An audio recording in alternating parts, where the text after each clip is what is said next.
Lord, I just pray that you would just speak through me as I lead communion today. I just thank you for the chance to do that. I just thank you for everyone here, and I just pray that you would bless our time together.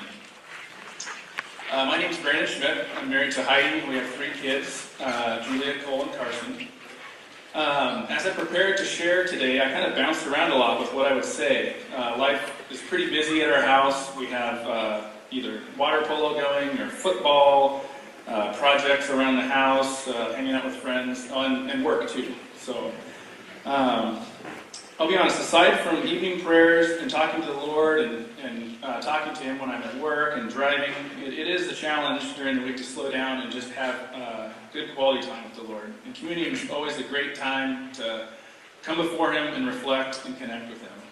So as I thought about what I shared, I kept going back to, what's going on in my life right now? What am I struggling with? What would I come to before the Lord if I was sitting out there where you are?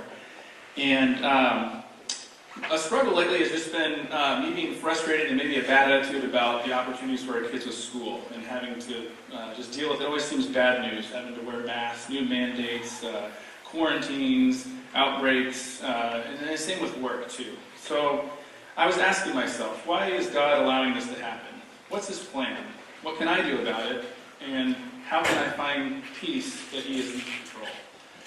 And so I was reading, doing some research, and Tim Keller says in a book, if we again ask the question, why does God allow the evil and suffering to continue? When we look at the cross of Jesus, we still do not know what the answer is. However, we know that we know what the answer isn't.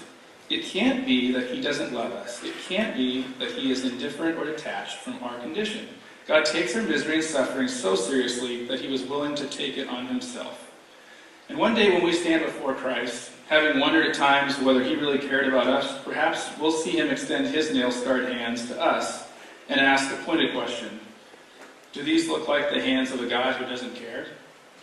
And that hit me pretty heavy and gave me assurance. Even though I may not understand why things are allowed to happen, I can rest in the comfort that He truly cares for us, and He paid the ultimate sacrifice.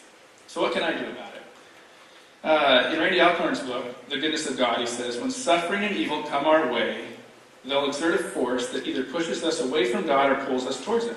The perspectives we've cultivated between now and then will determine our direction. In my experience, most Christians lack grounding in God's attributes, including His sovereignty, omnipotence, omniscience, justice, and patience. We dare not wait for the time of crisis to learn perspective.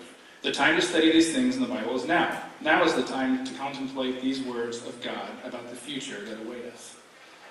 So I got to thinking, I can't sit here and be idle. I need to continue to fill my day with words from our Lord and hold tight to my faith and know that He's in control.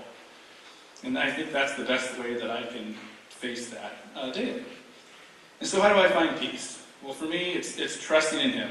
I know that in this life things will not be fair or right, but I do know that all things will be made right by the promise of spending an eternity with our God. And in Revelation 21, 3-5, it says, now the dwelling of God is with men, and He will live with them. They will be His people, and God Himself will be with them and be their God. He will wipe away every tear from their eyes. There will be no more death or mourning or crying or pain, for the old order of these things has passed away. He who was seated on the throne said, I am making everything new. The life we experience on earth will have shortcomings and bitterness with the world, but I think it will only make our union in heaven with our Lord that much sweeter. So ushers, if you come forward, we'll go ahead and pass out the rest. In Luke 22, it says, and He took bread, and when He had given thanks, He broke it, and He gave it to them, saying, this is my body, which is given to you. Do this in remembrance of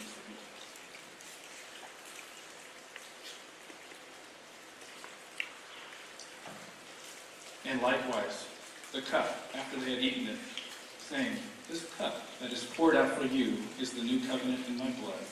But behold, the hand of Him who chose me is with me.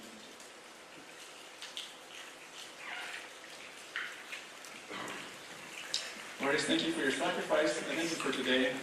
I just pray that You would bless Tyler as he comes up to share with us the message, that You would open our ears and our hearts and minds to what You would have to put on us. Amen.